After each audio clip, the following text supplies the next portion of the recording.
علی خدا وکیلی چه کاری بود تو کردی؟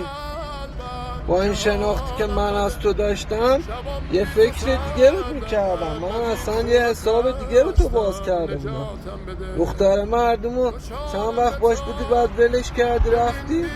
به خدا آهش میگیرده، چوبشو میخوره. علی دست وردا، به قرآن شبانه روز داره برات گریه میکنه.